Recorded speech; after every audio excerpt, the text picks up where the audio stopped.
Well, good morning, everyone. It's day 6. It's Monday, the 6th of April, 2020. And the title of our reading today is entitled, You Will Be With Me.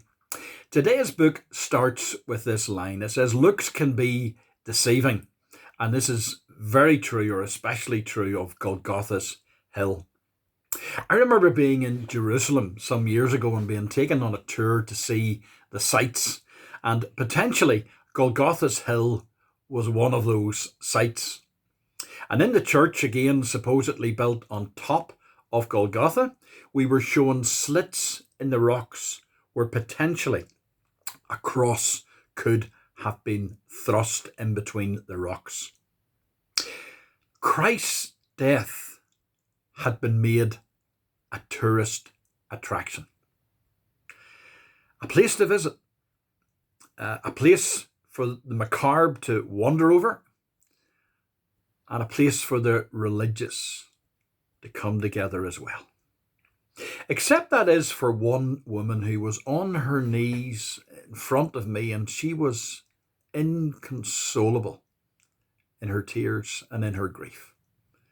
And once again, initially she was ignored, and then she was kind of roughly asked to move on, to clear the line, to make space for other people. Move along, move along. The attendants, like one of the thieves on the cross, just roughly took hold of her, and her they just dispelled her grief completely. I wonder, was that just like those who witnessed the actual execution? It was probably for them an occupational hazard too as well. Move on and get on with it. Get out of the way of the soldiers. Let them do their job. But the lady in my case did so peacefully. I felt sorry for her. And it drew me to think, I felt so sorry that I wonder, did Jesus' mother get any sympathy as she witnessed the execution of her son?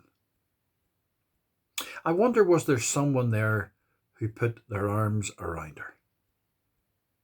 I personally was very, very deeply moved, not only with the place, but with that lady and her response to what Jesus did. And I simply prayed this: Lord, I don't know if this is the place, but I thank you for dying for me. And that brought me comfort. But the crowd around us, well, they had paid their fee. It was a hot day. It was stifling hot where we were. And there were other things to see and do. And so it was in the money-making tours of Jerusalem. Except for one thing. As we cast our mind back just over 2,000 years ago, whilst on that cross, a soul was saved. One of the thieves scorned Jesus and the other went to eternity with Jesus. Save yourself, one of them said.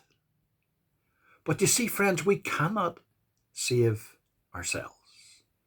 Jesus had to do it for us.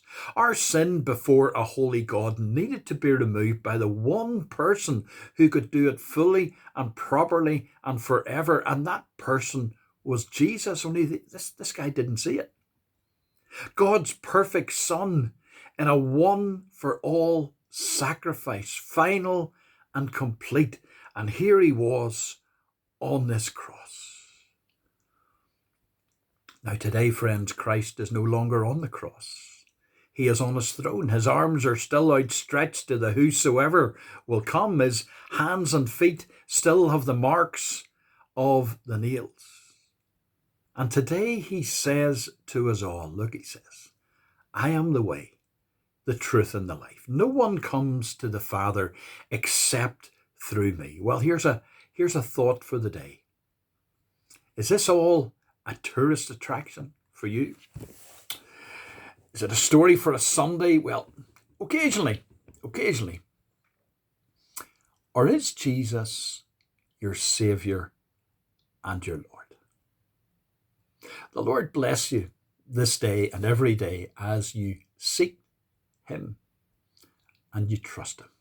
Here's a wee verse for today as we finish. In Jeremiah 29, then you will call upon me and come and pray to me, and I will listen to you. You will seek me and find me when you search for me with all your heart. I will be found by you, declares the Lord. The Lord bless you this day.